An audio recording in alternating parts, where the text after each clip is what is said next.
Sure. Test 1 2, test 1 2. Need to bring it up out here. Test 1 2, test 1 2. Yep, I can hear it.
Order.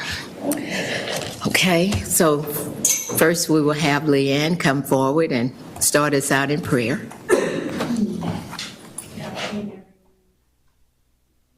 With me.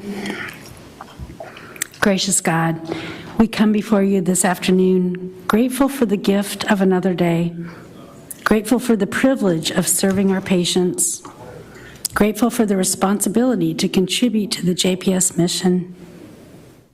And so today we ask that you inform our thoughts, that you inspire our vision, and that you unite our actions so that together we can truly make a difference today, tomorrow, and always.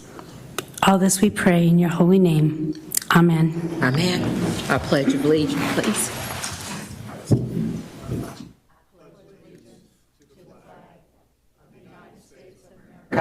And to the republic for which it stands, one nation, under God, indivisible, with liberty and justice for all. Sorted.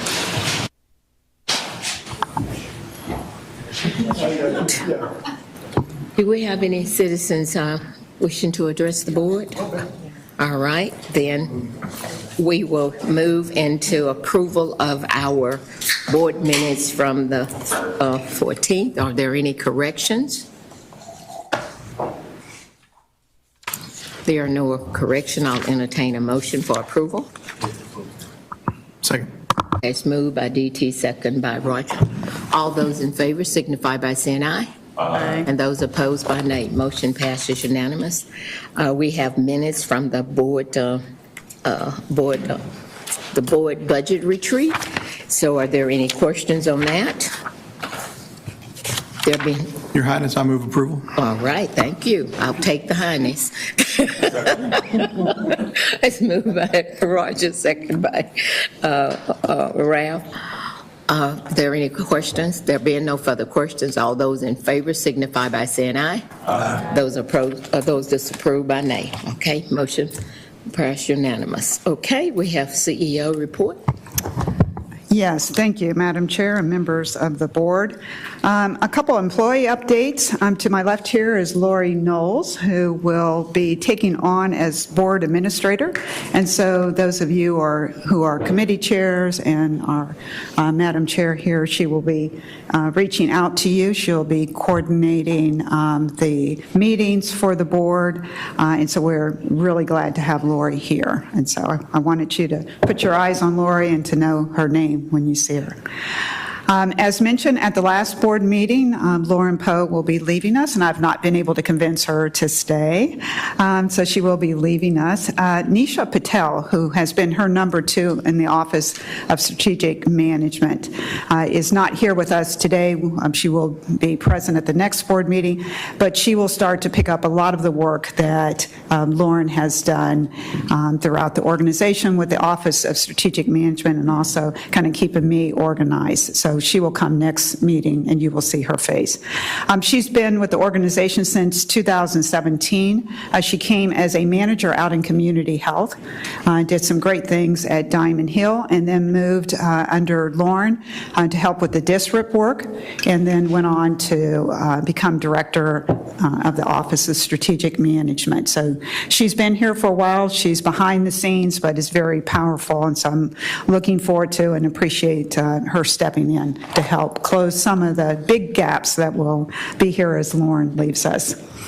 Wanda Peoples was not able to join us, but I just want to remind you that she will be retiring at the end of September, and she will join the next board meeting so that I can speak of the great accomplishments that she's provided to JPS over the last 22 years.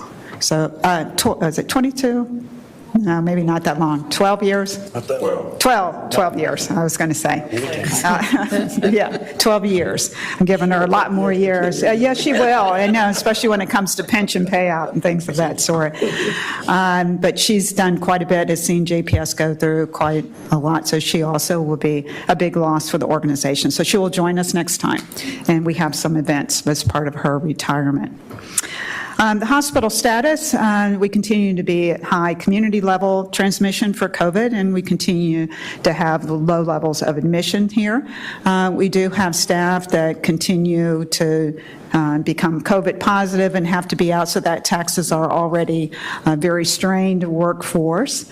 Monkeypox, we're working with our public health department, both in the testing and also in receiving the vaccines to give to our high-risk population. And so we continue to work in partnership with our public health department.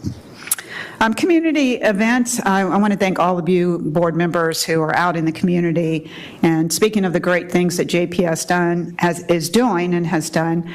And we see a lot of community partnerships now reaching out to us to help them at some of their community events. Most recently, our behavioral health and our community health teams have been out at community events with our churches, with our fire departments, with our ISDs, in providing back-to-school physicals, immunizations, and a lot of health education, helping them navigate the health system and some eligibility that's going on out there. So we're getting a lot of requests. I hear I'm wearing the teams out. When I come in on Monday, I often see a lot of the nurses who are out there in the community. So again, I want to thank you for calling attention to the work and allowing us to continue to have strong partnerships with our community members. So thank you. I'll end with saying that today you'll hear a lot about the budget, and behind what Sharon will be presenting has been a lot of work, a lot of blood, sweat, and tears. I don't know if Bill has had the most tears or Sharon or me have had the most tears, but there's been a lot of blood, sweat, and tears behind it, and I know that you all appreciate that. A lot of work goes into this. It starts, early in starts late spring, early summer. A lot of our finance team members, our operations team, and our clinical teams come together and really help us create the budget that you will hear about today. We have really evolved as we look at how it is that we begin to form our budget. Over this past year, we have developed a business development committee, which allows members of our clinical teams and our operations teams to bring in new ideas, to have those vetted, to make sure that they are strategically aligned, and that we would be able to properly resource them. And that's been a great add, and I want to thank Lauren for starting that and for all the members who serve on that committee. About 2 years ago, we started a capital equipment committee, which allows capital needs to come forward to a committee, again, to be evaluated, and so that by the time we start budget, we're aware of what some of those capital needs are. And then we have just completed, I know that when I started as COO, Trent asked for inventory of our facilities. Roger wanted to make sure we had proper inventory of our property, and most recently we've completed inventory of our medical equipment through our biomed team that allows our leaders to have information about the PMs and the servicing of their equipment, and also allows us to look at those service contracts and begin to bring many of those together and to save some cost here at the organization. So I just want all of you to know, I know that you know all the work that goes behind the budget, but we are getting smarter and evolving and to come forward to you with a better budget. So with that, Madam Chair, thank you. Thank you. Any questions for Dr. Dunn?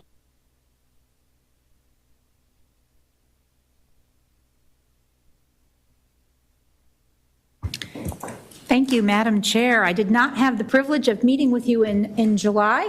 I had a pinch hitter for myself, so I am bringing forward the June medical staff newsletter for your edification, perusal. I hope you have some time to read it, take a look at it.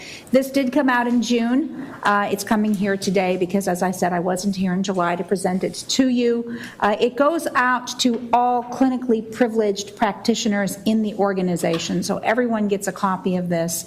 And just for fun, for you to take a look at. We are very busy in the medical staff. We are continuing to codify our processes and refine our processes as we go forward. The delineation of privilege form is one of those projects, and I have 3 forms to present to you today. I believe they start behind tab 3 in your board book. The first one is the allergy immunology delineation of privilege form. The major change to this form is really the removal of admission privileges. Our allergists and immunologists do not admit to the hospital, and there is really no reason to have them with admission privileges, so that was removed, and one small addition of just evaluation for immunodeficiency under their procedure list. Moving on to nephrology. Nephrology is really minor changes. We've removed 3 procedures, which in fact our nephrologists do not perform. These 3 procedures that were struck from the form are all done by our interventional radiologist, mostly occasionally by surgery teams. They do plasmapheresis, and we have added that back in for them.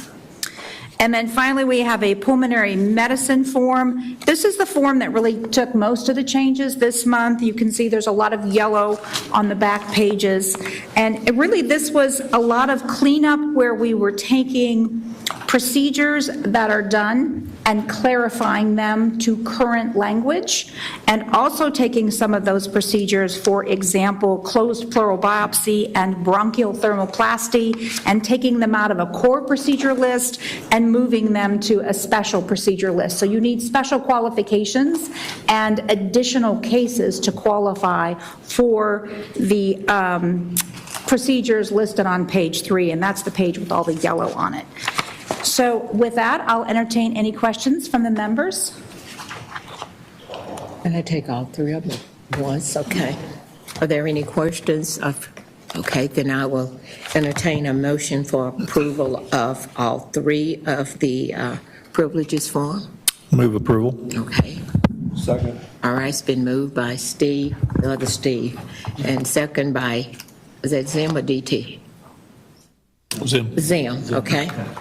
All right, all those in favor signify by saying aye. Aye. All those opposed by nay. Okay, motion passes unanimously. Now we will go into the committee reports. First on the agenda is the Finance Committee. Well, we met on July 28th for the Finance Committee and Planning Committee as well. For the June financial report, our financial team highlighted for us some of the key areas as we have here. The month of June resulted in a positive operating margin for the hospital. The total revenue was up it was above budget for about 3%, and the operating expense were about 8% higher than budget. We do have a $2.5 million loss in investment income, driven by declining fair market value of our investment. I think it's nationwide, we all see that trend there. We continue to see large unfavorable variance in operating expenses, primarily due to premium and contract labor. Both of the month of June as well as year to date, the following area have increased volume, like urgent care visit, specialty clinic visit, outpatient surgery, behavioral health, and behavioral health emergency visit. We see case mix and length of stay higher than what we budget for. And we also noted that the large shift of volume are being seen from inpatient surgery to outpatient surgery. And that's a kind of a national trend and expected to continue throughout 2023 also as well. JPS connection enrollment is up by 5%. It's about about a little bit less than 42,000 enrolling. From the Acclaim side, June was favorable to budget, and we incurred lower than budgeted loss from operation. The operating revenue was above by 4%, and the expense were favorable to budget by 5%. The rest, we approved a total of 12 contracts were presented for approval, and they are all listed on the consent agenda, and none of the contract carry approval exemption to bid, so that's make me happy. That's our report. Okay, thank you, DT. Any questions of DT? All right, Trent? Thank you, Madam Chairwoman. Planning moves forward. We did not have our executive steering committee last week. We'll reschedule that meeting coming up in September. Actually, we're going to have an August meeting, I think, aren't we? Yeah. That focus continues to be really looking at operating capital and the forecast for the impact of the new buildings on the system. Price Waterhouse is doing that work for us, and as we get that clearer, we bring that to you so that you have a chance to look at it, but continues to be a major focus of the steering committee is making sure that we can align our resources with these new buildings as they're built. Hopefully, we close on the Medical Home Southwest land in mid-September. There's still some things that have to be done before that's finished, but we're working diligently to try to get that finished. Angie gave us a report on capital projects. The JPOC building is finished for the brick repair. The retaining wall's done, and the Hemp Hill building demolition are all on schedule and in budget. We've got 3 recommendations today for your budget: the waterproofing consultant, the commissioning consultant, and the wayfinding consultant. Will all be on the agenda today, and we've got RFQs that are going to be sent out for the hospital and the D&T towers, the ARC consultant, and the activation move consultant. So continue to work forward, making a lot of progress. Lots of money goes through this discussion every week. Yes. Any questions of Trent? Thank you, Trent. We had our budget retreat on July the 29th. And as you can see from our minutes, Dr. Duncan gave us a high overview of the essentials that says that JPS will continue to have high patient acuities, that that won't be going down, and that we are committed to our teaching and training professionals. On the federal level, we will continue to have work shortage, increased labor costs, increased supply in pharmaceuticals, as that goes along with our inpatient patient acuity. Behavioral health will continue to have high demands, and we will continue to see a shift from inpatient to outpatient settings in care. Okay, from the state level. She kind of told us we would see a little impact into our bottom line in fiscal year 23. From the local perspective, we know Tarrant County is and will continue to grow and at a very rapid pace, and we are projected to see older and sicker individuals. For JPS landscape, we will continue to with an increase in demand, and the largest is in behavioral health. As I've stated before, we're going to have higher patient acuities. We will still have some facility constraints and capacity limitations until we finish out our plan, but we have plans for that. There's a little uncertainty around supplementary funding, but I think Sharon has given us a good highlight of that and will be part of what she presented in budget today.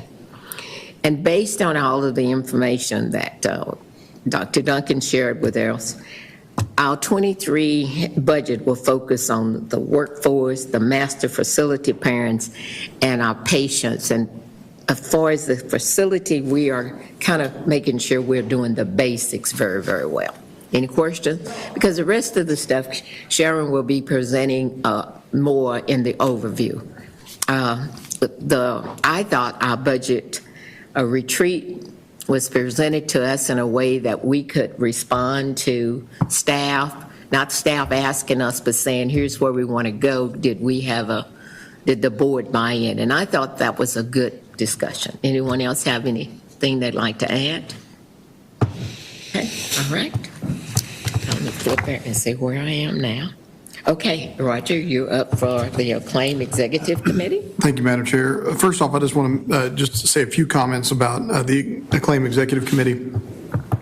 You know, we think of doctors taking care of patients, but we don't think of doctors taking an active role in the operation of a physicians group. And I've been so impressed with their professionalism, not just with their practice, but with the practice overall. It's been, 6 or 7 months since I've sat on that committee, and I've been really impressed with that. So I just had to say that. We met on August 2nd. First off, for the first time, this seems really loud, and I'm sorry.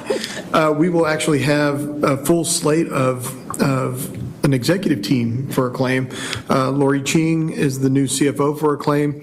Miriam Glasser is coming over and doing a dual role with compliance and handling the compliance side at Acclaim. Claudia Tijerina with Government Affairs, and then Keon Jones will be starting as COO. So some exciting things happening for Acclaim.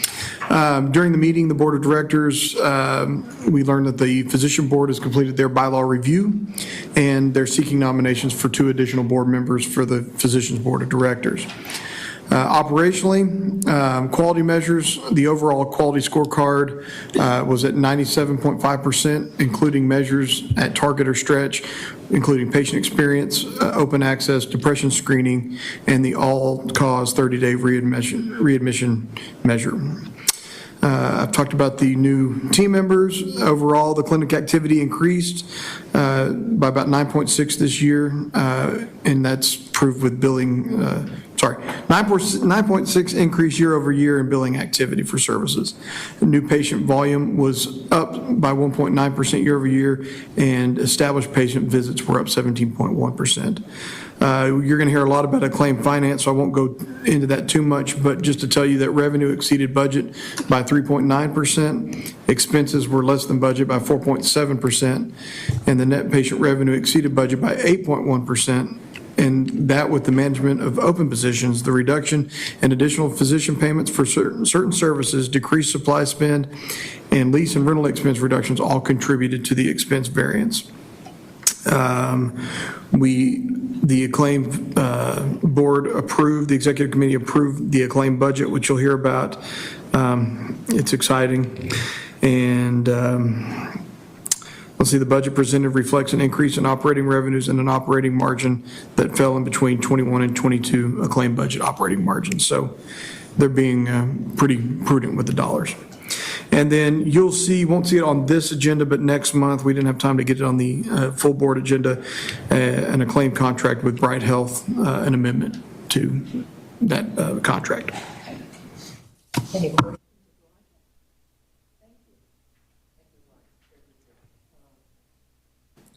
Simmons? Thank you, Madam Chair. We had our Quality Committee meeting on August 8th. First off is employee recognition, our Charles E. Weber Jr. Golden Mid Award. April was awarded to Emergency Services.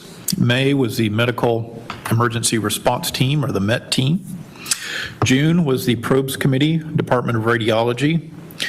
And July was the 5th Floor Pavilion. Next was our Level 1 Trauma Survey was completed. We did re-verify with 0 significant findings. It is also worth mentioning that we've had 5 consecutive re-verifications with 0 significant findings since 2010. We're the only Level 1 in the Metroplex to do that. Our surveyors identified 17 strengths, which is pretty high. And we have teams developing an action plan around 4 key areas of focus in preparation for the next survey, which will be in 3 years. I know what all of y'all are thinking. We have certifications, but we need even more.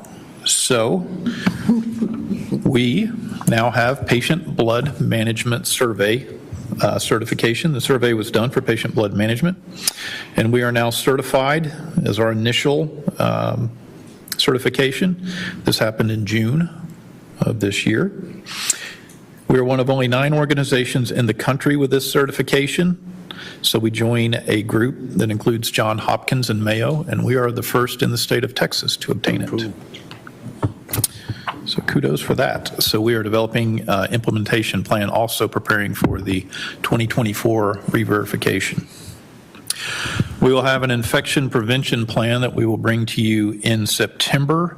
The Quality Committee has to review this and approve it every year by the end of the fiscal year.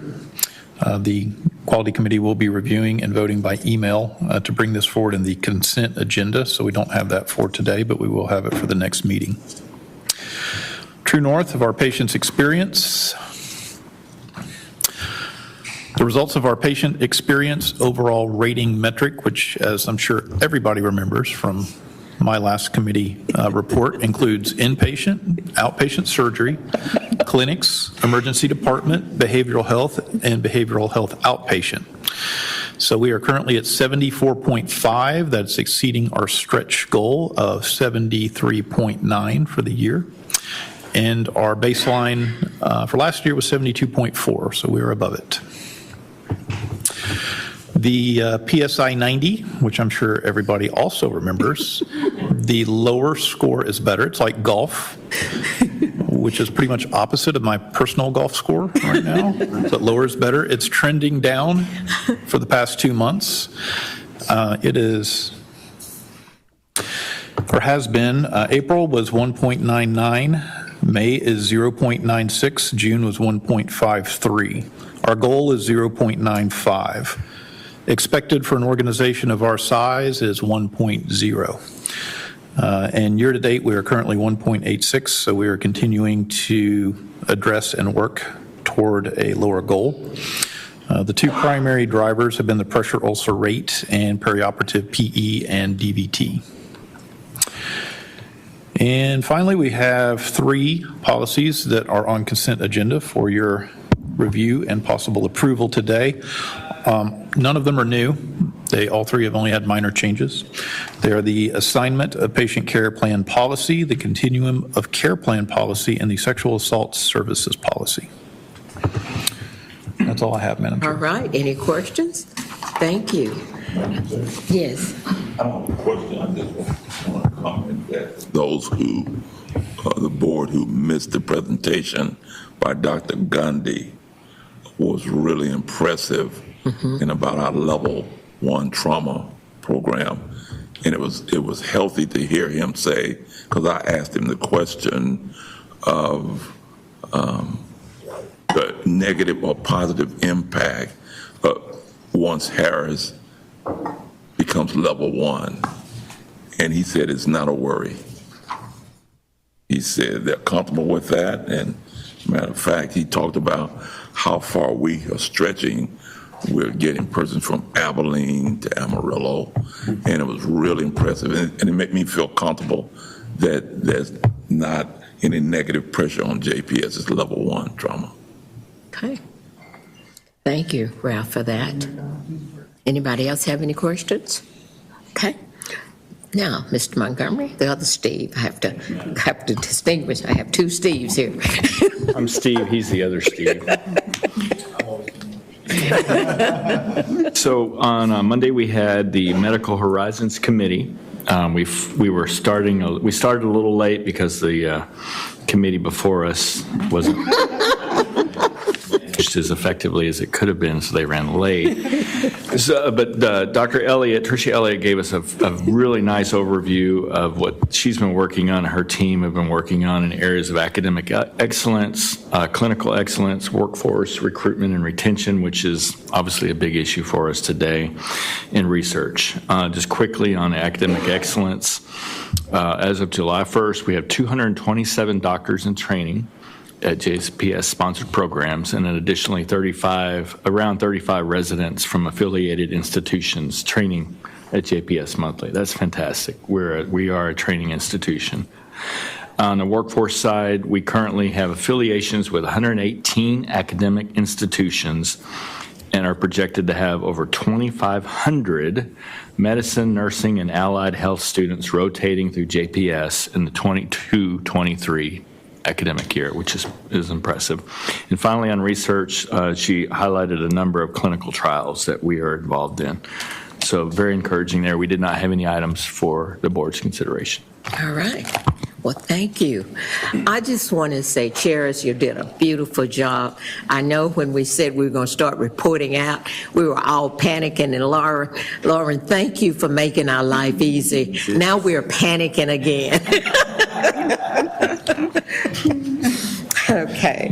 Did I hear you were going to work from home for a couple of special projects? She is. Like us? Yes. Madam Chair, to note that Lori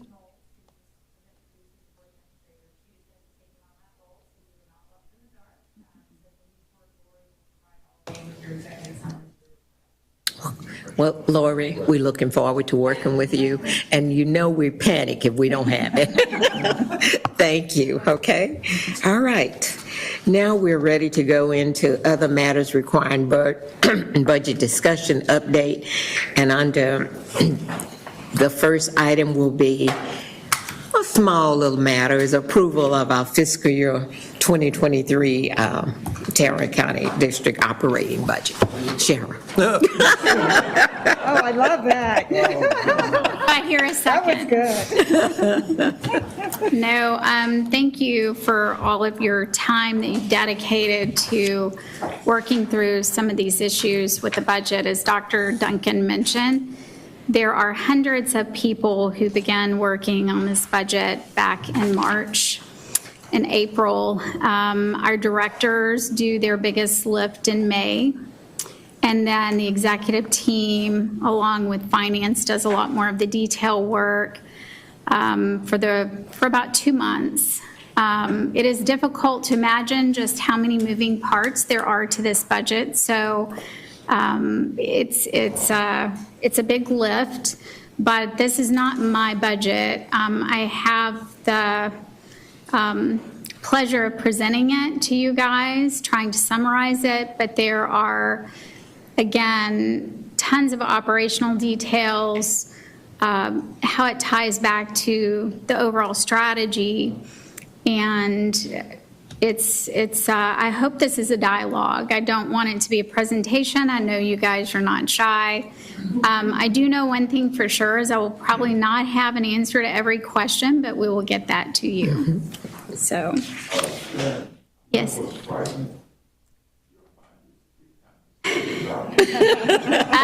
I have the teacher version. So, again, there may not, it takes a lot of effort, and I don't remember everything. So, yeah, I've got, and I also have the board retreat in here too. The teacher's version has all the answers, right? Yes, yeah. Good pickup. So, Can I did send quick you. question? Yes. So the intent is to have all of this done today. If there is some heartburn or concern about any of these budgets and the overall budget, do we have time to address that at a future meeting before we have to implement, or is today the day? Well, what I would say is I'd like to get it today, and if there's something we can't do in open, we can go in close and try to mediate, talk about it. I don't want you to think that because we're doing it in open, that if we have something we need to discuss, we will go in close and try to work through it and come back, okay? Thank you.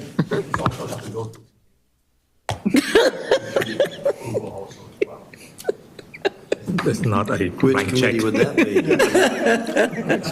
that be?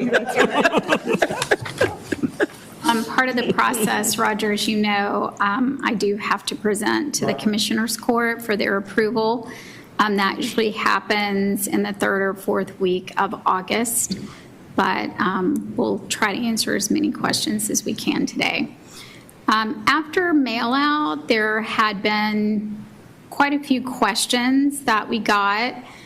We did modify the mail out presentation for 2 items.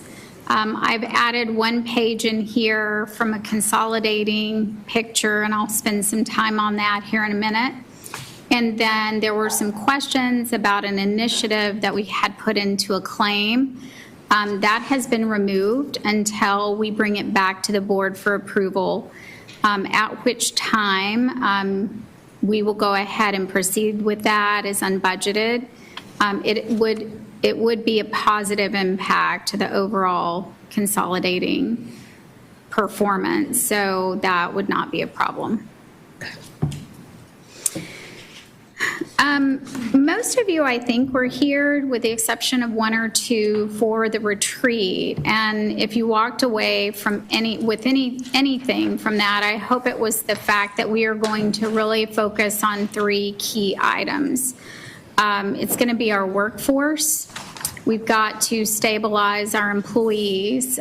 We'll talk a little bit about the escalation of some of the salary costs and recruitment. The second is going to be the master facility plan. That is a huge expense operationally as well as a cash outflow as we move towards our first bond issue in quite some time. And then the third is going to be focused on our patients. It made this budget much more clear as we started to try to evaluate what is in the budget, what is outside the budget, and I hope you see that as we proceed through.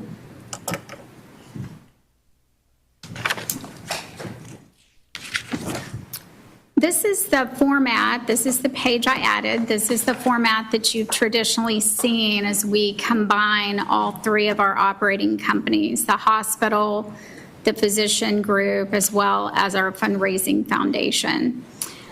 This year, we will be asking for approval for the rightmost column, which is 51.1 million operating margin, or about 3.3%.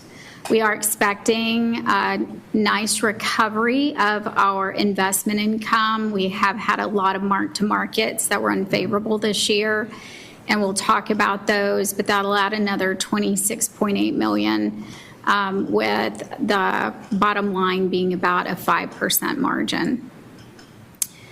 The new slide that I do want to introduce today is more around the combined contribution margin. The top half is the medical center as we typically present it. That's 100.8 million. We'll cover each company individually to follow. We have an investment in Acclaim of 49.6 million. That is their operating bottom line performance. And then we also have the foundation activity that contributes to the operation of JPS. If you think about Acclaim, they are the ones that, this is the organization that if you are in an outpatient clinic, they are providing the care to our patient. For the most part, if you're an inpatient, you will also be touched by an Acclaim physician. We do have 4 large contracted groups, but if you consider Acclaim, the coverage that we have for our ER, the in-house, the anesthesia, and radiology, that's about 95% of our activity. So without Acclaim, the medical center would not be able to provide care. And that's how we net down to that 51.1 million, or the 3.3% that we saw earlier on the prior page.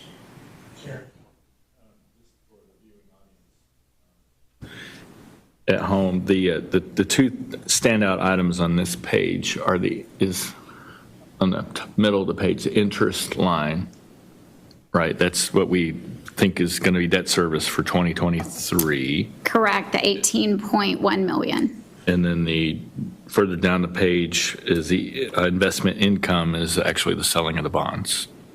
The investment income is actually what we earn off of our operating cash.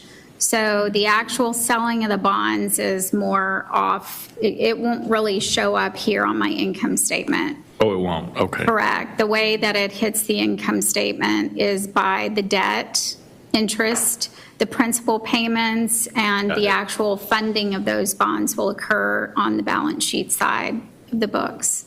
Sharon, I had a follow-up question along with what Steve asked. The interest number is 18.1 million. I think 14 million is planned for actual debt service payments. Where's the other 4 million? They're bond issue costs, so they are one-time costs as we enter that first tranche of debt. So 1.5% range? Okay. Yes. Good point. And I've got a slide to kind of break out each one of these line items. Thank you. We can discuss that in a little bit more detail. So the investment income, the $23 million, that includes the 336 or whatever million for the bond? What's the discrepancy between 2022 to 2023? So the bottom line investment income, that 23.6 million, does not have to do with the debt issuance. That is the interest earnings. We earn about 1.5% on in excess of $1 billion of cash invested. So I guess my question is, it was that bad in 2022 that it was only It was that bad. $337,000? It was. If you think about because we're subject to the Public Funds Investment Act, and in short, that's just an ultra-conservative limitation in what I can invest our operating cash in. We were investing in maturities that averaged less than a year. So as interest rates, short-term interest rates begin to rise, that devalued the securities that we have in our portfolio. Now, the good news is that they're short-term. So we're going to be just about through that by the time we begin our new fiscal year. And that's a historical rate, that 23.6 million. It's 22 that was highly unusual. We don't invest. So we're going to talk about the medical center for a few minutes. The medical center, again, we're going to budget about $100 million. The revenue sources that come from this, the two largest is going to be the property tax revenue, which comprises about 40% of that total, and our net patient revenue, which is what we collect from our insurance companies, including Medicare and Medicaid for patient services. That's about another 37%. We also have a robust retail pharmacy program. Our supplemental Medicaid funding is close to 13% of total collections. And then we have grants, cafeteria revenue, and some other items like tobacco fund revenue that hit that section. Go ahead. No, you're fine.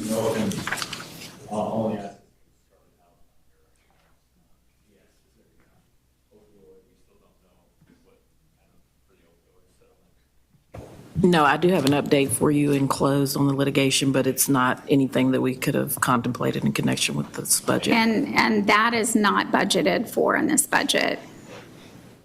Well, Sharon, just a global question from my understanding. We talked a little bit about this at the budget retreat, but for budgeting purposes, currently our overall vacancy rate in the medical center is about what percentage? The percent I don't have off the top of my head. We are probably recruiting for 500 to 600 positions. Yeah, I think it's like over 7%. Yes, 10%. Closer probably to 10. So the question then is, when you look at your budgeted salaries for next year, how did you budget for the assumptions regarding whether or not those positions are filled? And if so, to what extent are they filled? And if they are not filled, is that budgeted as agency dollars, or how is that going to be taken care of? So I've got a graph in here, but to answer your initial question, no, it's a good question. From a budget standpoint, we do allocate we do allow for vacancies, right? Even in a better year, we know that not every position will be filled 365 days during the year. And we call that a vacancy allocation, and it's kind of a credit to salaries just to allow the ebb and flow. You don't know which department that might impact, but it is done kind of at a high corporate level. And we have increased that vacancy allocation this year by 50%. So we usually try to budget around 200. That's going to be around 300 this year. So does that assume basically maintaining the same vacancy rate throughout next year? Yeah, and we have budgeted significant contract labor premium as well as continued overtime at the rate that we have experienced since January, which is extremely high if you look at a multi-year trend. Okay. So we feel like we are not cutting ourselves short in the salary dollars budgeted. We're hoping that we can correct some of that shortage that we're experiencing that would create savings, but we did not want to be short-sighted that that was going to be a quick fix. As we talked about in our budget retreat, this is not a Tarrant County issue, it is a national issue. So because of your cost for premium pay, overtime, and agency, if those positions were filled, I assume it would be cheaper for us than having to continue to pay at the agency rates and with the premium rates we're having to pay. It would absolutely be cheaper. If you look at our premium pay, we budgeted, I think, about $90 million this year in premium pay. It historically had run closer to $20 million. So that's a $70 million gap that we do have in our budget. And again, at the run rate that we've been experiencing since January, February, and we did see an uptick in the difficulty to fill those positions at that time. So I would just point out the painfully abundantly over obvious when it comes to staffing and budgeting, knowing we're looking at 2023 with 10% potentially vacancies and having to pay the premiums associated with that. We're going to be looking at trying to staff bond program improvements in 2024 and 2025 and 2026. Right. So we have to have a good recruitment plan and strategy to kind of see how we can do that. But I still do not believe in building a building that we cannot function, we cannot staff. Understand. I agree. Okay. And Trent, we do talk about that when we are building those pro formas and projections. A lot of the later projects are really a relocation, which provides some assistance in that staffing gap. And initially, we may not have a large jump in capacity, but still keep the same amount flowing through.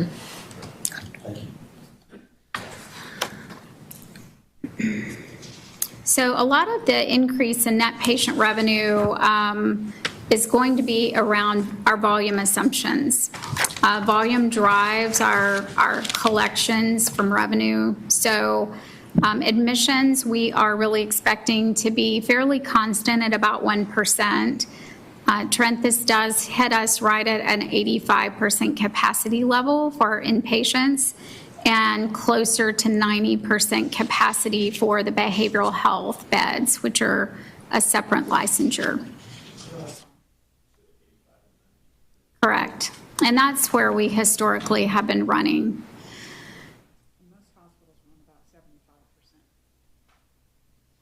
Correct. Once you hit about 75%, rating agencies and other standards will tell you that the throughput and the turnover becomes difficult at that point in time. You cannot be occupied at 100%. So most facilities, once they start to get to the mid-60s, high 60s, low 70s, will begin an expansion talk. Our surgical... Behavioral health is at 90%? It is. We also have... I don't understand the difference. So... We're overflowing, so it would seem that we are at 100%. So how are we at 90? So there's always going to be a 6 to 12 hour turnaround time for a bed, and our census is taken at midnight. Okay. So as we discharge patients throughout the day, the beds are turned over, they end up inpatient, but you're never going to have every available bed booked at every midnight. Okay. So it is kind of an operational average. And so for inpatient, we're at 85, but the industry standard is 75? It's not a standard, it's more of a capacity, right? You do, and most other industries, you think, okay, 100% capacity is a capacity, but especially with cohorting of patients, there's going to be infectious disease. Most of our rooms are double rooms, so, certain diseases cannot be put together. Male, female cannot be put together. So we do have limitations on just the capacity overall that some other facilities would not have. How many years have we run at 85%? When you say 75% is the time at which you look at expansion, how many years or how long have we run at 85%? So I don't know the historical trend. I do know that for the last 2 years, we've been above 80. COVID was a little bit of an odd year because we did see a dip there, but that set aside. I will say that even though that is an overall industry standard, the 75% is getting really difficult. If you look at public hospitals, that is a higher number. So, it's probably closer to 80 or 85. So with the resources that we have and some of the facility constraints, that would not be highly unusual. A time when we were below, No. Okay. I mean, we've always had high ED holds. I don't remember hearing it in these terms before, so. No, you heard them in I'm just ED learning, yeah. holds.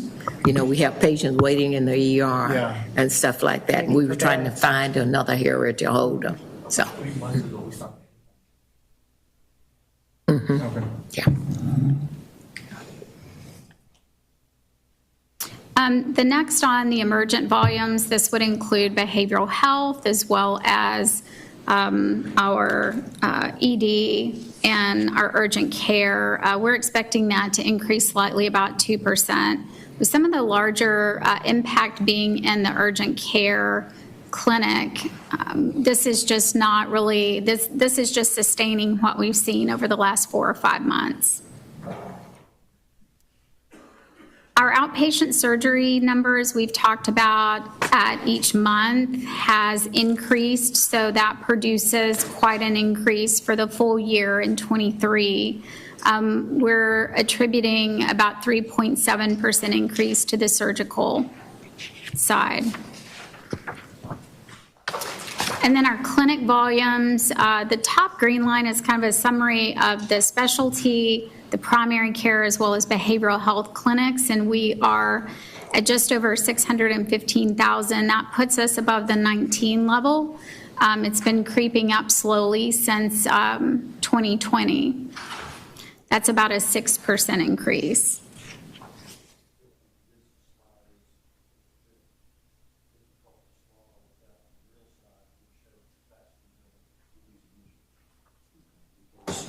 These numbers would be a lot higher, that the chart would have a steeper incline if we had capacity for people. It really just says we're full. I mean, that's really all this thing says. Right.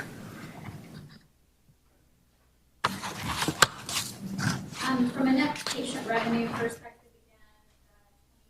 again, $1 million increase is driven primarily by volume. We do have some rev cycle initiatives, as well as some documentation that would likely, efforts around documentation that will likely allow us to properly bill for inpatient versus observation. Ad valorem tax revenue is increasing at about 12.6%. Again, Karen, can I back you up one slide real quick? I just had one question. It's a term I'm not familiar with yet. At the bottom of page 14, the CMS compliance rules on patient status decision. What is that? So that is going to be around the documentation issue that I was talking about. Are you on the inpatient slide? On page 14? Patient revenue. Lit on 14? So this is around the patient status and how we document. Right now, I'm going to go back to this inpatient slide because that's really where we're talking about. The red line is our observation cases, and you've noticed that creeping up over the last 2 to 3 years.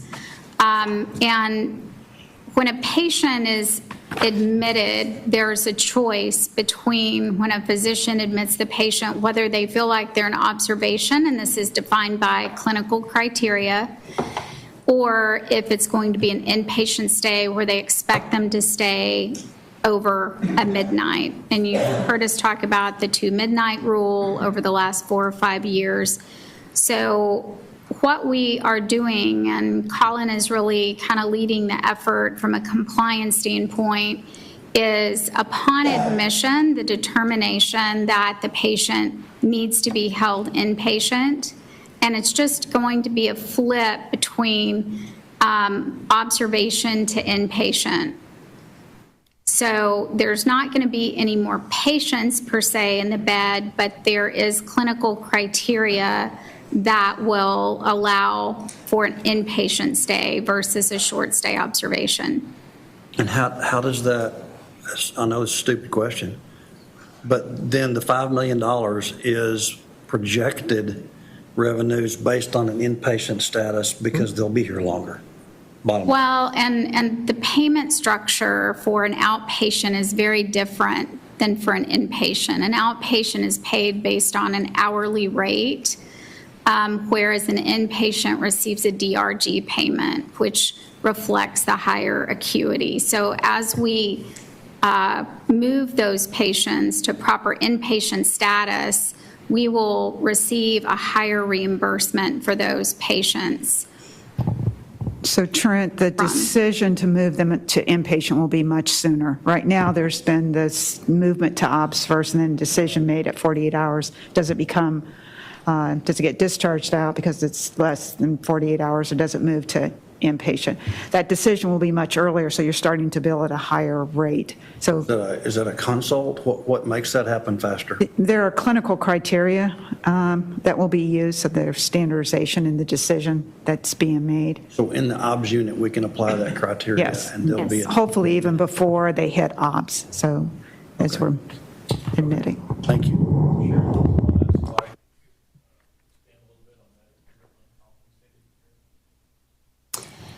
Yes. So Medicare is a complicated payment structure, to say the least. So we have a base rate, which we're paid from, and then we have an uncompensated care. And unlike Medicaid, where we receive 2 large payments a year, our uncompensated care component for Medicare is paid per claim.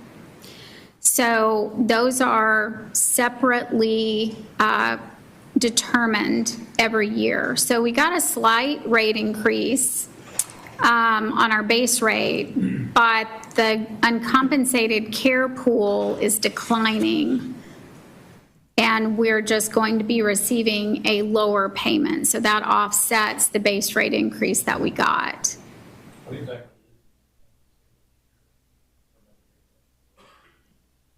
It's a calculation that if you're a facility who sees a higher rate of uncompensated care patients, that you get kind of an add-on to your Medicare rate. It is, and then it's settled through the cost report at year end. So it is an interim payment when we look at that component. I didn't mean to rush through that slide. Are there any other questions?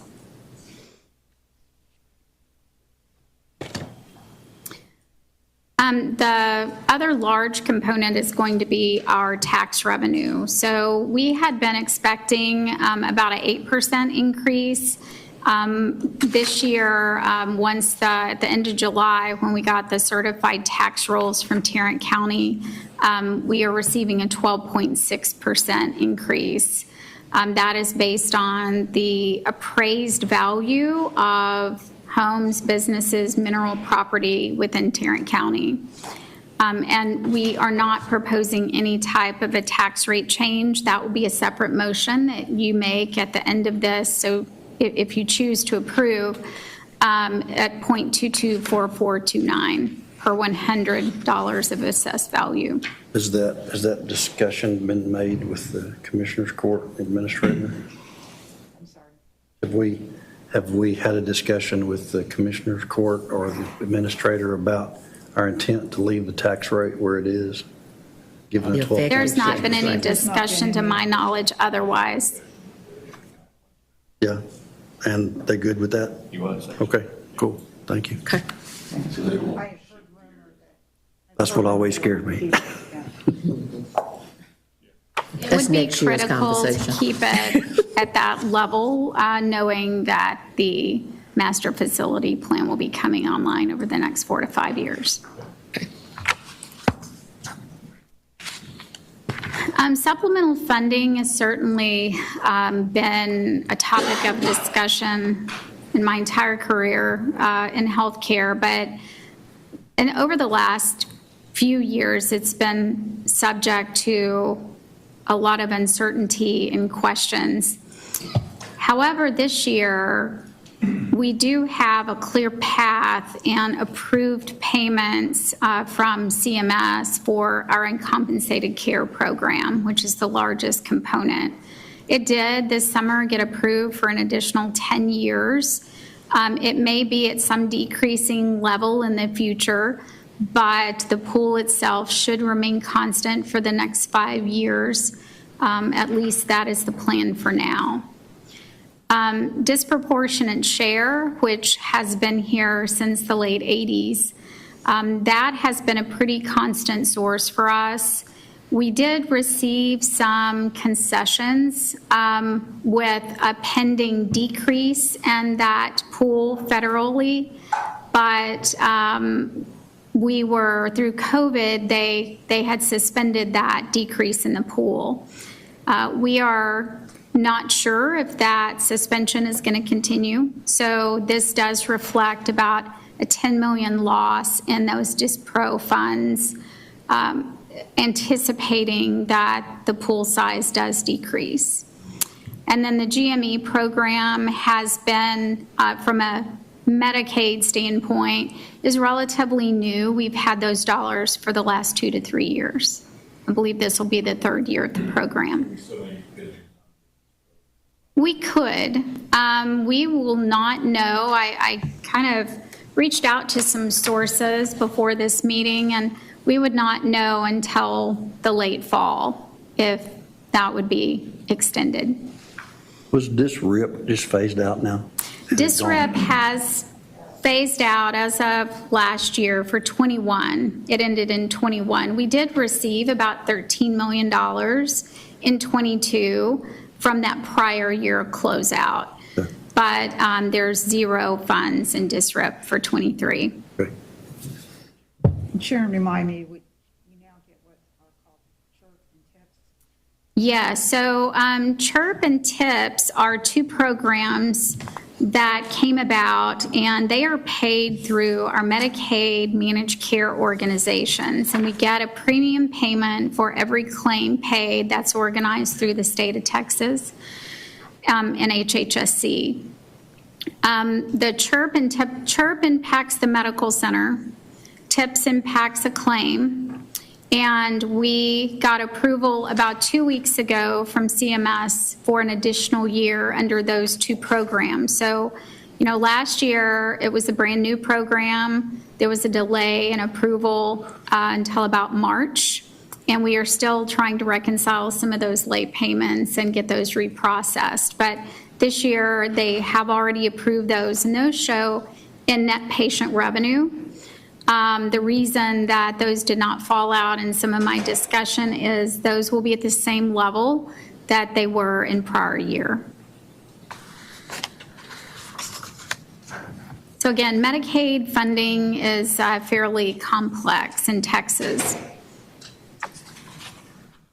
A lot of formulas. Our retail pharmacy, I'm not going to talk about this too much, but you can see that this includes retail as well as other operating revenue because they're a relatively small component of our total revenue. But the biggest areas, volume-wise, are going to be our central fill pharmacy in the blue, about 25% of that total pie. And then our main campus outpatient pharmacy is another 15%. We have in the yellow several locations, 8 or 10 locations throughout our clinics in the community. And then our specialty pharmacy, even though it's low volume, is usually high-cost drugs. So a lot of cancer and infusion drugs there. And then we also have our tobacco revenue and additional grant revenue that flows through other operating.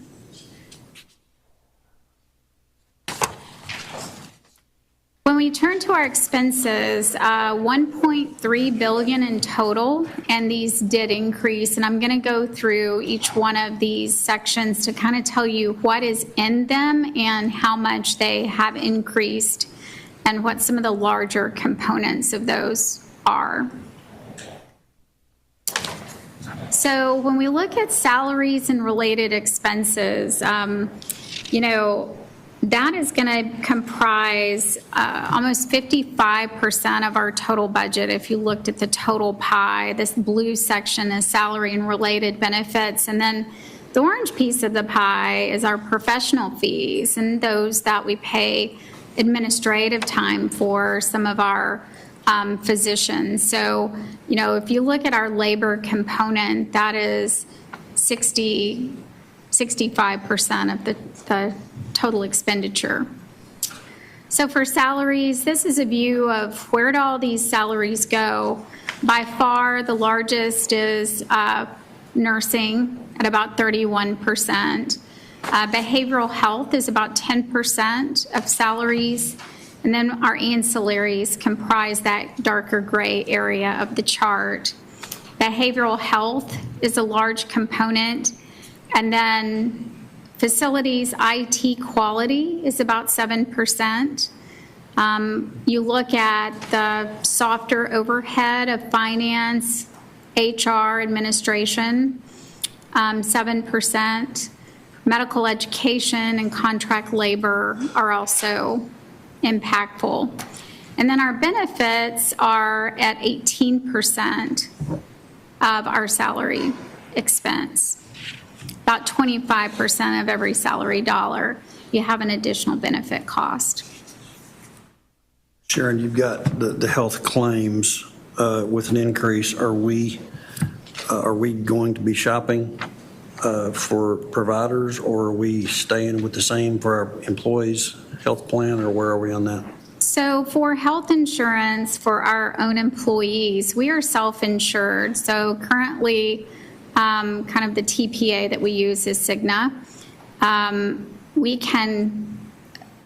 not quite sure when the next RFP will be for that service, but since we're self-insured, it's not like another purchase service as I think about them, where we can go out and get kind of a lower cost. Our cost is actually driven by the utilization of employees and their families that are accessing care. And don't we have a reinsurance cap at some point on particular levels of claims? We do. It's very expensive. Yeah. And I think the exposure now is several hundreds of thousands per claim, not per patient. So per instance of illness. So we do a pretty thorough cost benefit on that annually when that reinsurance is bid. Okay, thanks. And that also goes through HR. Again, that usually goes out about every, I'm going to say 5 to 7 years. The biggest component of that $130 million is going to be claims expense and pharmacy expense. Not to say that that's not a big dollar amount, but it's not what's driving the majority of those expenses.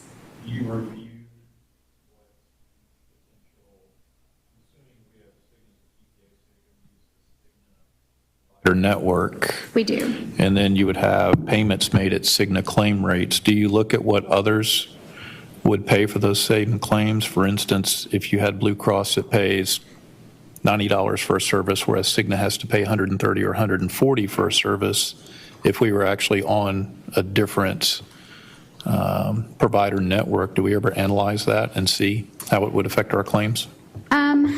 We talk about the way our benefits are structured annually. So we talk about, tier 1, tier 2. And again, I think what you're speaking about as far as what the actual health claims payment rate would be through Correct. the contracts are part of that RFP process. Just to give you an example, there are things that we do in practice. The payment rate will range, it's an ultrasound code, from about $65 paid by Blue Cross all the way up to about $160 or $70 paid by United. So whichever provider network that you're using is going to be the rate that you pay, and that's the primary driver of these actual costs, is how much that you pay. So you might find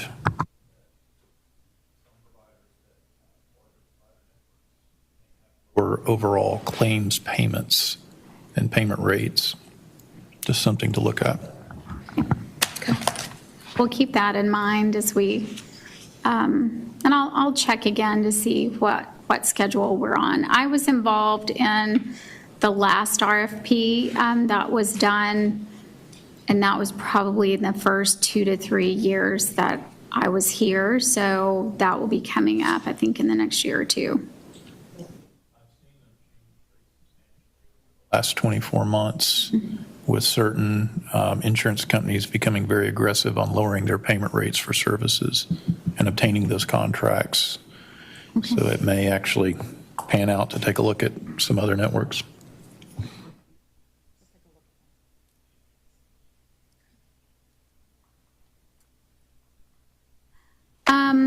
When you look at the related expenses, and this is where we were talking about the premium pay trend on the assumptions around that, about 75% of our budget is really at the base pay.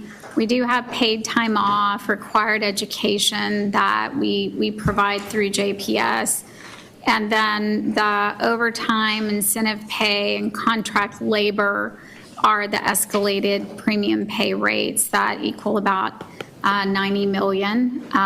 Again, probably $70 million higher than they were 3 years ago.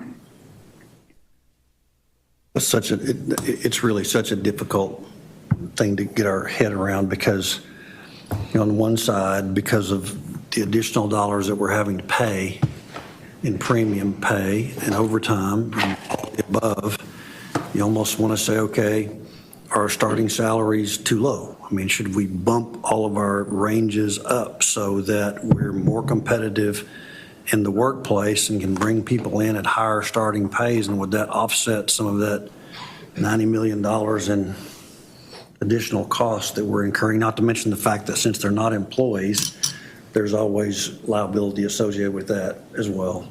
I don't know.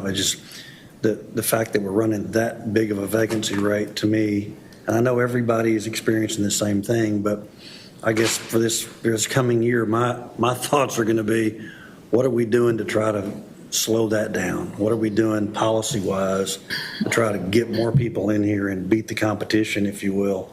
Because the potential savings is just pretty obvious.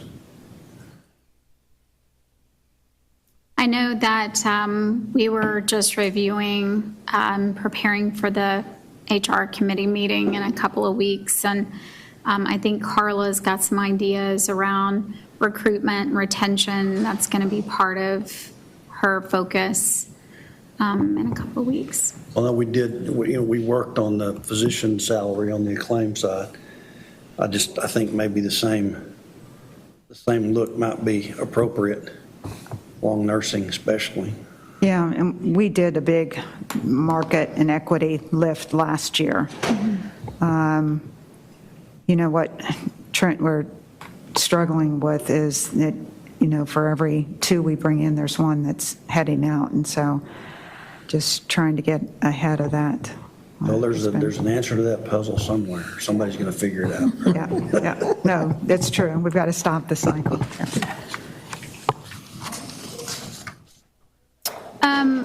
JPS professional fees are really those there's a little bit of legal, there's a little bit of consulting, but most of those expenses are coverage fees for physicians, payment of professional claims for self-pay and connection, as well as GME dollars and medical directorships.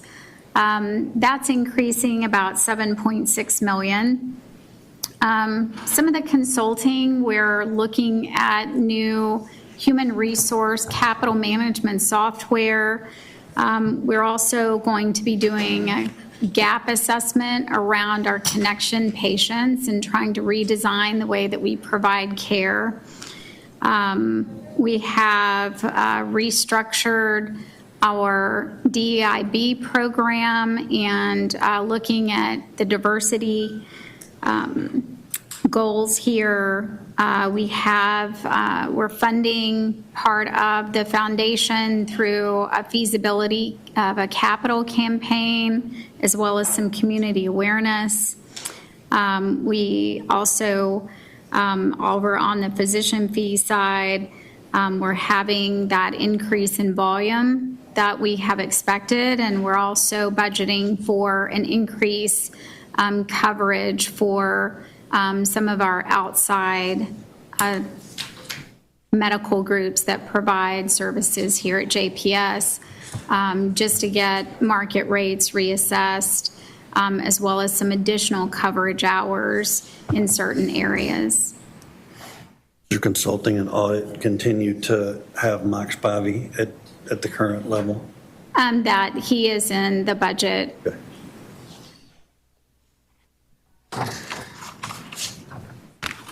Purchase service are those items that we go and either outsourced or, software contracts. We also, our OMS dollars, our outside medical services for SNF, home health, and behavioral health are included in this category. It's about 10% of the total. We have our housekeeping that is outsourced. We pay, in rev cycle, we have some collection expenses. We have our pharmacy management. We have biomedical equipment. Dr. Duncan spoke a little bit about that and some of those assessments that we're trying to get around those assets. And we also have our lab and radiology services. Most of these really are patient-focused. If you look at the software, it's all about the connectivity and the electronic medical record. But they're increasing about 18%. The largest increase in that is going to be a redesign of our call center that would include scheduling and referrals that are done within JPS. The other large increase is around some Microsoft licensing, Lawson and Cisco, which focuses on the hardware from the IT side, along with some of the biomedical goals and the contract with Agility that you guys approved about 4 months ago. Pharmacy management remains outsourced? It does. Same company we've been using? Yes. Okay.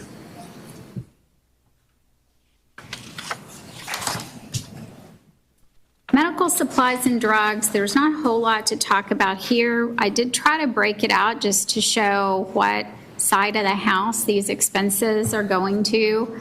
Pharmacy is really expensive. We also have supply expenses that are large as well, especially in lab, radiology, and some of the other medical. We expect about a 5% price increase in cost for both the medical supply and the pharmaceutical side, along with a slight increase in volume. And then other expenses, this is kind of a busy chart, but at least it does tell you what is in other expenses. This is where we book public health and correctional mental health. We have a lot of IT and office. We have a lot of minor equipment. Anything that's under $5,000, we will expense rather than capitalize and depreciate. Dr. Weber, do you have a question? Oh, there's Charlie. Okay, I thought you were raising a hand. I'm not smart enough to have. And utilities is the largest part of other expenses. Recruiting, maintenance, and licensures also come under this category. Sharon, before you go on, I just want to, you mentioned on slide 23, the call center upgrade. I mean, nobody said anything, but thank you for that. I mean, that's been something I know Amanda's talked about before, and that's really important priority. Yes. So thank you for that. I didn't want you to think we didn't hear you. No, that is one of those initiatives that have been, we've been evaluating for a long time. So that is one of the significant items in the budget for improvement. And then one of the biggest increase in this category is around fire safety and the Joint Commission upgrades that we have identified for next year. I'm guessing in utilities, electricity is probably a big part of that. Electricity is about a third of it, and then we also pay gas, water, waste, and our telephone expenses actually go into the utility component. Do we have a broker, or do we competitively bid with electrical providers? I don't know the answer to that question. I'll have to get back with you on that. What's a potential savings?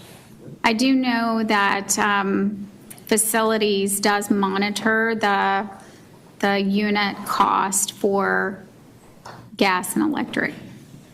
And part of the facilities plan, Steve, is to look at cogen potential with the new central utility plant to see what that really looks like in terms of trying to recoup some of that. So I know that's a big effort Adam has been working on. It's one of the things we need to keep in mind for the facility plan. There are brokers that specialize in doing that. Just as, for instance, right now I'm sitting at about 5 cents a kilowatt hour. Yep. And it's locked in, and the current rate's quite a bit more than that. Yeah. Oh my gosh. Yeah. No, it's a good point, and it's one we need to make sure that we keep involved in our steering committee work too when it comes to decisions about that cogen facility. I don't know the exact mechanism, but I think the brokers actually, we don't pay them directly. They actually somehow, they get the best contract, but they somehow make their part off of that too, but they bring us the best contract. So it doesn't cost us anything, and it has resulted in especially this year and next year, it's going to be considerable savings. You're right, and I don't think we do any of that. Pay Encore and going down the road. And just this week, one of the electric providers sent me a letter that your contract's expired, you're jumping to the variable rate, which was a 5-time increase. Wow. He pulled the contract and said, no, it hasn't, and sent it back to him, so they're locking it back in. Wow, that's great. Yeah, no, that's a really good point. I'll follow up with facilities. Oh, do we? So, Good. That's good. no details, but It's refreshing. I didn't know we done that. Right answer. Can we talk a little bit more about the fire system and Joint Commission? That's the first I'm hearing of it, and I didn't realize that we had a fire write-up with Joint Commission. All I heard is we had a really nice report. It is. This is just based on an assessment and upgrades that we feel like need to be made to the older part of the facility. It wasn't a finding, it's just making sure that those requirements will be continued to be met until we are able to move into the new towers. it's not, these are just ongoing Joint Commission requirements that have to be done. A lot of these are in the safety space. Adam has done a great job in having ongoing surveys done on our facilities, even outside of our triennial. Vizient comes in and does that at a good cost and gives us the Joint Commission requirements that we have to meet. So it is it is a joint commission requirement, these fire upgrades? Yeah, Joint Commission sends out every month, where it is that there is need for us to close the gaps. A lot of those are among our facilities and our safety, especially as it pertains to safety. And so we are always doing upgrades that are being pushed out by different regulatory entities, with Joint Commission being the biggest one.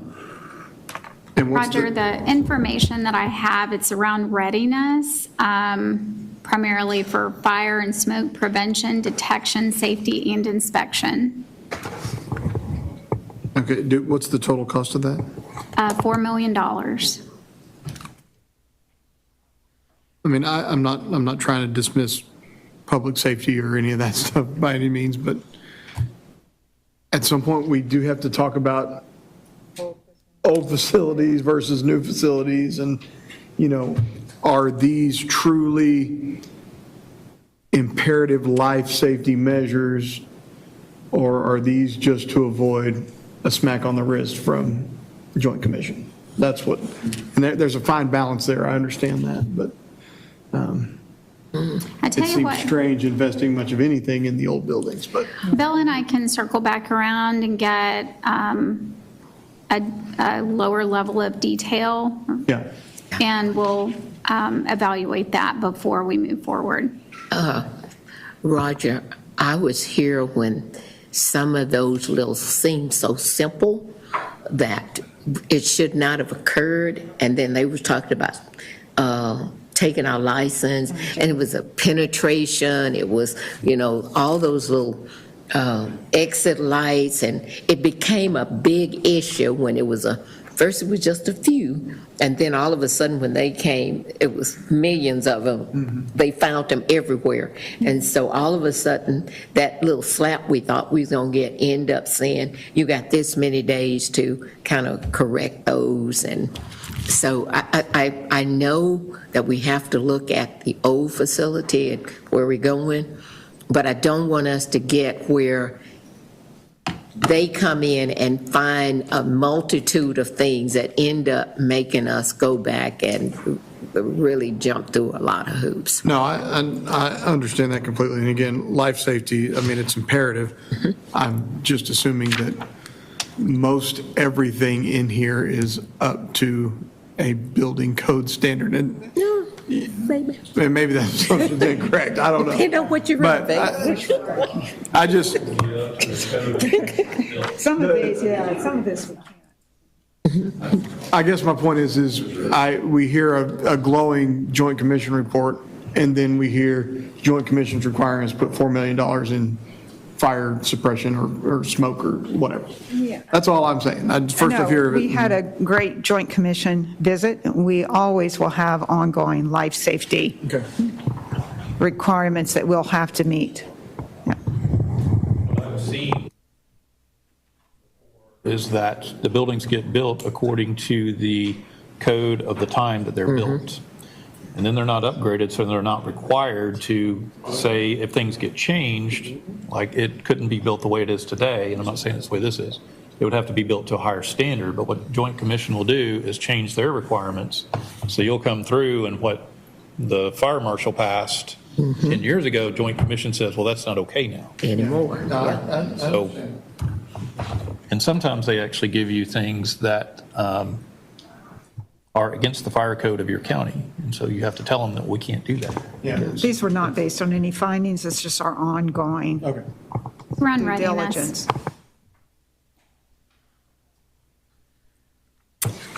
The last section in the operating margin is going to be around depreciation and interest expense.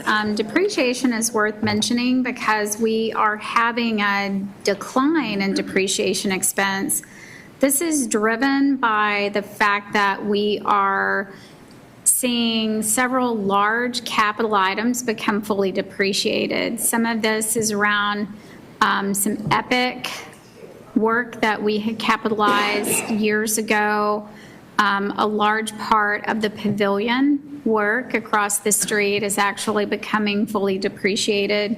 So I just wanted to let you know that that's where some of the savings and depreciation are coming from. We do have a capital budget that's adding to that here in the next page or two. And then we've already, what now? Boy, that is not going to last long. I know. Interest expense, we talked about the $389 million bond issue. We are working around about a 4.85% assumption for the tax exempt rate. That produces about a $14 million interest expense for the 9 months in this year, since we expect to issue in January or February. And then there are about $3 million of one-time bond issue costs that have to be expensed. And then our non-operating revenue, once again, this is earnings from our operating cash. We have about $1.3 billion of cash right now. That will be declining as well as we start this master facility plan construction. And the assumption around that is about an average of 1.5% to 2% earnings. The other thing to note is there is about $2 million of provider relief funds that we received last December, and that would that's been the last tranche of that offering. Our capital budget is proposed at $30 million. Again, a large investment in facilities and medical equipment and IT. Again, IT is, when you drill down into it, it's really support around the patient record and our EMR. So that is the summary for the medical center. Does anyone have any questions before we move on to Acclaim? Emergency capital is just incidentals, things that come up during the year that we didn't anticipate. Emergency cap on the prior. Yeah, Emergency capital is not emergency like. It's just not, yeah, it's a pool of funds. We know that there are going to be things that we do not anticipate having to replace, or they're just not separately in a line item defined as approved. This is a large facility, and we have capital requests that are not anticipated just due to chillers and air conditioners that have to get replaced. And that's where we have a pool of funds that are not well defined to address those needs. Steal your stuff. Or they, or it disappears. Got a welder that can build you a cage. In terms of your, We have to. in terms of non-operating income, are we sure that we've taken advantage of every single federal program relative to employee retention? I know there's still federal employee retention grant dollars for organizations that can show quarter-over-quarter reductions from 2019 to 20 and 20 to 21. Have we exhausted all of that, and is somebody checking all that for us? So back in 2020, we had, I think, 2, if not 3 consultants that came in and helped us look at dollars that we could access around FEMA, some of the programs that were specific to hospitals, the COVID relief dollars, we have, I think, maximized what we could earn there. And we did not, the consultants that helped us did not identify a large opportunity outside those COVID relief funds. It's something to keep in mind, because there's still tons of programs out there. And I hear about new ones all the time. It's like, wait a minute, I didn't even know about that one. Right. And they're still looking at quarter-over-quarter losses for folks that haven't been able to get their employees back. So if we have those consultants still available, it may be worth a phone call to say, hey, let's check it one more time and make sure that we're still up to speed with all the different opportunities out there. I'll do that. Sure. Also, on page 100,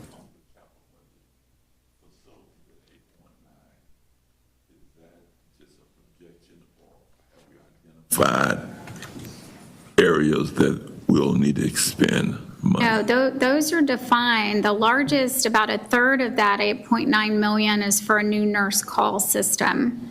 That is it's not an intercom system, but that's kind of the way I see it. It's how information is announced over. There's also like a receiver or like a kind of a cell phone type device that's used for nursing as well. But we'll be doing a full house replacement of the nurse call system. Ours is at the end of life. The other, two of the other bigger expenses is a chiller replacement. And we are redoing the MRI suite in the main hospital. So we have 3. We've got one that has already been kind of refurbished, and then there's, this was a several-year project actually, but we're going to be revamping the last 2 rooms, and then in next year's capital budget, we'll be proposing to replace those 2 MRIs. It's a long project. Now, I might have missed this. Do we have any additional funds projecting security for the facility? Or, you know, are we putting in anything that addresses just employee security in this building or patient security? Yes. The short answer is yes. And so we do an ongoing security risk assessment of the facility. We have most recently contracted out to do active shooter training, starting in our high-risk areas, such as our ED, kind of those front door areas. And then we also have a workplace violence committee in which any complaints come through and are being evaluated. And that works alongside a lot of different interdisciplinary teams here at JPS, with behavioral health involved and occupational health and nursing, and just everyone that, you know, it will be at high risk for having been subjected to workplace violence. Yeah, because I just would think that some of the measures we put in place for COVID also covers an active shooter. Just where you enter, where you exit. And so, I can see some of those things continuing. Yeah.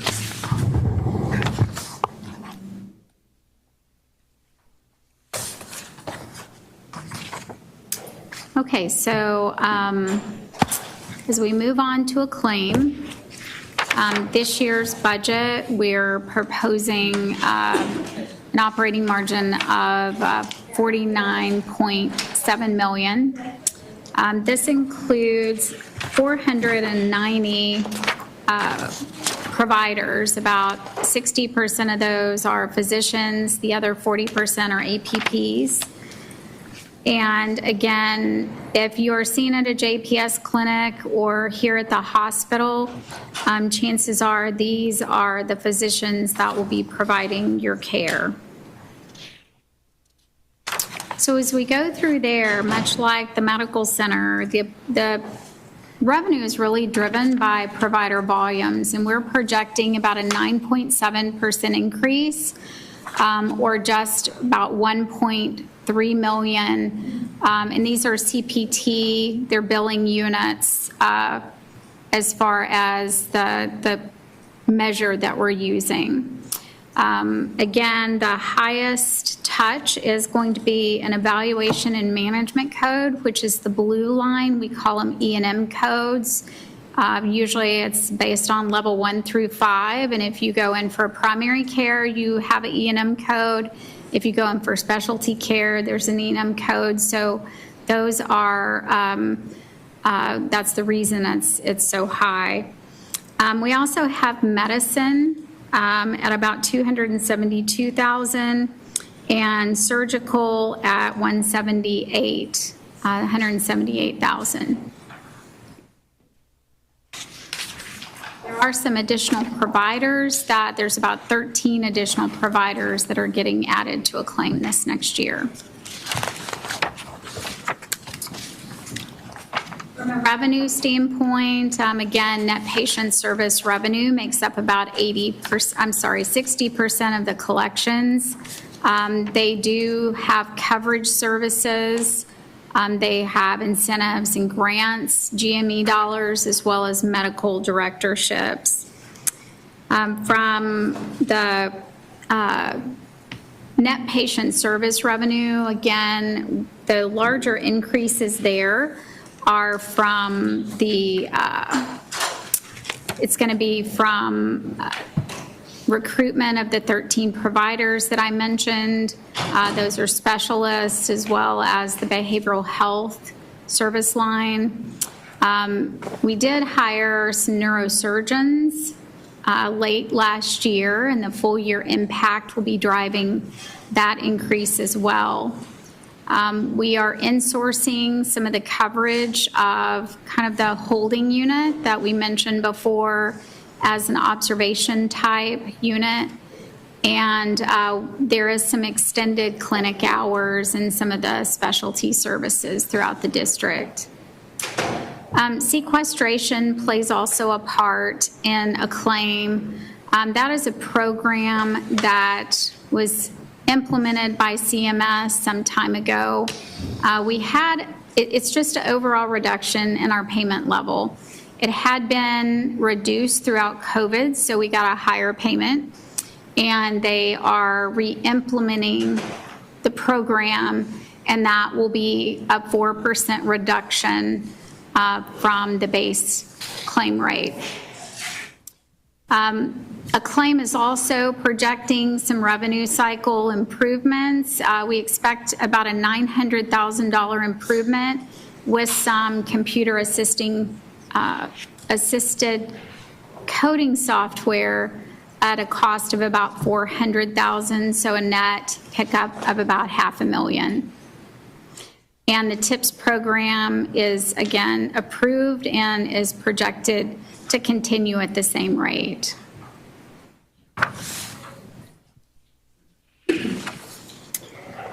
Acclaim operating expenses, this is a different view from the medical center. You'll see that provider salaries are about 70% of total expenses here. There's a small locums budget, which is just under $2 million. And then the Acclaim staff salaries, there is one clinic, the orthopedic clinic, is there, as well as some of the Acclaim support staff. Their benefits cost is about 10% of total cost. And there are a small amount of professional fees and purchase service that are associated. The largest increase, again, is in provider salaries. There is a new comp plan you may have heard about that we're hoping to roll out next year. And it provides a market adjustment that has not occurred for about 5 years within Acclaim. That's at a cost of $7.7 million. We also expect, again, some increased productivity and volumes around providers. That will push off about $2.5 million. And let's see.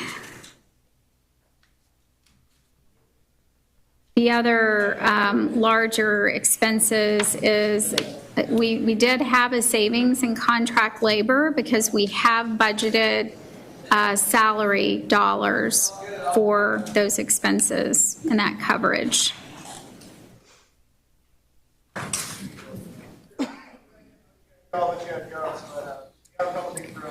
Are there any questions that I can answer around Acclaim? Again, there are close to 500 providers that are in the 2023 budget.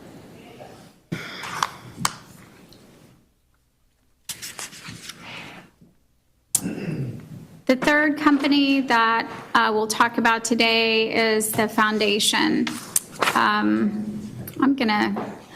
This is a view of their revenue.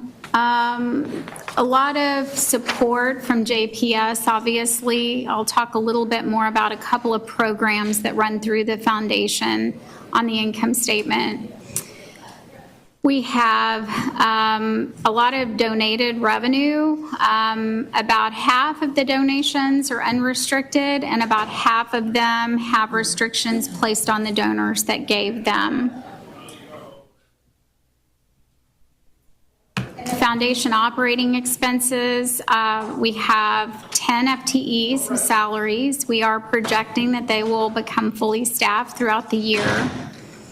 We also have some professional fees. We talked about the new feasibility study for the capital campaign.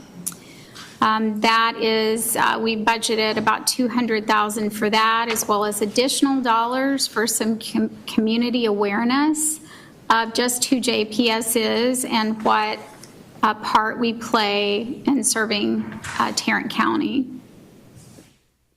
The Connection Supplemental Program, that is a program that's administered by the foundation, but it is funded by JPS, as you saw in the earlier slide. And then an accounting thing that happens is the expenditure of those restricted donations and the expenditure of the unrestricted donations. Sometimes there is a timing difference. We may receive a large contribution that has to be recorded in 1 year, but it is not spent until the following year. So it's not always a break even, but theoretically it will be. So when you look at the foundation this year, I think there's really about 4 major things that are occurring in this budget. Number one, we're assuming fully staffed. The feasibility for the capital campaign, the community awareness, and there is a spring gala that is planned within here that nets about $140,000. But overall, the foundation will play a very important role as we move forward through these bond programs and the master facility planning. Sharon, can you talk again about the typically a foundation is, the organization raising money to offset expenses, typically, but you'd said that there were some, and I was looking at something else when you were saying it, so I didn't write it down, but there were some other items that are not typical foundation that are in with the foundation? The item that I would say falls into that category is the Connection Supplemental Program. So if you look up there at budget 23, it's the next to last revenue line item for $565,000. It's also a $565,000 expense. And this is for low income but insured patients. If they receive their care here at JPS after they qualify, we are able to waive their copay and deductible amount. Kind of a pre-approved charity program for their patient responsibility. Yeah, is that the proper place for it? It is, from a legal standpoint. That is, I know that Parkland has a very similar program where their foundation administers. Okay. Only reason I say, our foundation is back in its infancy. I'm not sure that it ever got out of its infancy, but it's certainly back in its infancy. And I just want to make sure that our foundation is doing what our foundation needs to do, because they've got their hands full with that. They don't need anything else. So this is more just an administration. There's not any foundation FTEs that are required to administer the actual connection money program. pass-through kind of thing? Yes. Okay. Is that benefit based on federal poverty level guidelines? Yes, it is. What does that actually pan out? At federal poverty level? Oh, no, it's a multiple of federal poverty. So if you look at the Connection program, Connection itself is kind of sits over on the medical center. It's at $250. I believe this program is at $400. So if you fall between $250 and $400, a lot of the ACA plans that these patients may qualify for at little or no cost have some tremendous deductibles associated with them. And again, the requirement is that you do have to receive your care at a JPS facility for this to be a benefit. These will be people that probably wouldn't qualify for connections because they're above 250, but they're at, Well, there's different reasons that people may have insurance, but they may also be at a point where they're in a high deductible or high cost plan. very common. So I wouldn't say those two would be mutually exclusive, but if you do happen to have insurance, but you need help with your copay and deductible, you can qualify here. Through the foundation. Whereas the connection program would be for an uninsured patient. Yeah. Sure. Further, or if you want to wait, okay. The program that you stated is planned for the spring. The spring gala, yes, that's about as far as I can go with it. I do know that there's a plan, and I've talked to Cheryl about it at a very high level, but I don't have any of the details around that, but it would be a fundraising event. The only reason I ask is because I'm still trying to figure out the plus of the tent programs, the two big tent things we did, and we were asked to get persons to sit at our table and fill out the cards. I never heard what the result of that was. Okay. Yeah. I don't have an answer for that. I don't think Sharon has one. The JPS Foundation is still in its infancy. That's the line right there. That's the line right there. It's evolving. Sure. I think they're focused on Yeah, I think she's target to present. They're the accountability. And I think next month she's target to present, you know, she's a plan. She's been here long enough to come forward with something telling us where she's going and stuff. So we'll be able to get a few answers. I'm not sure you're going to get that answer.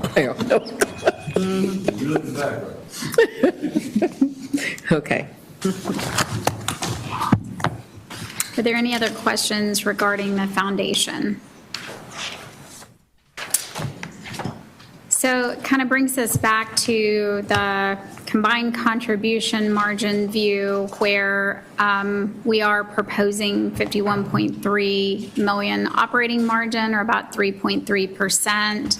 After investment income, that would take us to about 78 million, or 5%. Okay. I think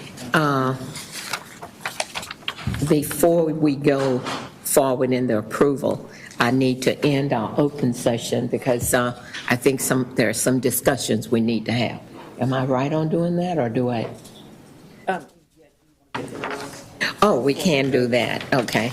I'm going to defer the approvals till after. I'm going to defer the approvals till after close, but I think we can go ahead and do the consent agenda before we go into closed session. Thank you. Okay. Is there anything, any item anybody want to pull from the consent agenda? Okay. All right. All right. It's DT and Zim, okay? Well, you can hear them. Are there any other discussion on that? Okay, all those in favor of, for approving the consent agenda as printed signify by saying aye. And those opposed by nay. Motion passes unanimously. Now, I can go into closed session. Yeah, I don't have anything for open session. You don't have anything for open session either, so we can convene, close the open session now. That's 2:55, and then we can come back and we'll go into closed session. I got to take a 10-minute break, gang, okay?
Reconvene in open session at 3:57. Okay. They're walking on in, okay? And we have a few items that we need to complete. I will start with approval of the privileges, or can I get a motion for that? Steve, second by Chuck. All those in favor of approving the privilege signify by saying aye. Those that disapprove by nay. Motion passed unanimous. We have about, under 9, we have the approval of the, you want each one of them individual, right? Okay, all right. All right. We have approval of the fiscal year 2023 Tarrant County Hospital District operating budget. If there are, can I get a motion for approval? All right, DT got that one. Second by Steve Montgomery. Is there any questions or any discussion? All those in favor of approving the 2023 budget signify by saying aye. Aye. And those opposed by nay. Motion passes unanimously. Next, we have approval of the fiscal year 2023 Tarrant County Hospital District capital budget. Can I get a motion for approval? Okay, Trent got that. Second by DT. There any other discussion? All those in favor of the motion signify by saying aye. Aye. All those opposed by nay. Okay. Third, we're looking for approval of the fiscal year 2023 Acclaim Physician Group operational budget. Okay, Zim, Steve Simmons. There any discussion, questions? All right. All those in favor of approval of the Acclaim operating budget signify by saying aye. Aye. Those opposed by nay. Motion passes unanimously. Approval of fiscal year 2023 Tarrant County Hospital Foundation operational budget. Can I get a motion? All right. Ralph, what was the other second? Second. Okay. Steve Simmons, okay. Are there any questions? Okay. All those in favor of the motion signify by saying aye. Aye. Those opposed by nay. Motion passes unanimous. Okay, approval of fiscal year 2023 ad valorem tax rate notice. Can I get a motion? All right, just toss up. I don't know who said. Zim, okay. DT, who was it? I said second. Okay, Dr. Weber. All right. All right, got two of them for you, okay? All those in favor of the approval of the ad valorem tax rate signify by saying aye. Aye. Those opposed by nay. Motion passes unanimous. And then we have approval to move funds from the fiscal year 2022 budget to the JPS future funds. Can I get a motion for that? Ralph? All right. Chuck looked at him. Depends who look up, I get you. All right. All those in favor of the approval to move the funds to the future funds signify by saying aye. Aye. Those opposed by nay. Okay. Motion passes unanimous. Is there any other business that we have? We did. I did privileges first. Okay. All right. I got some coffee. There being no further business, the meeting is now adjourned.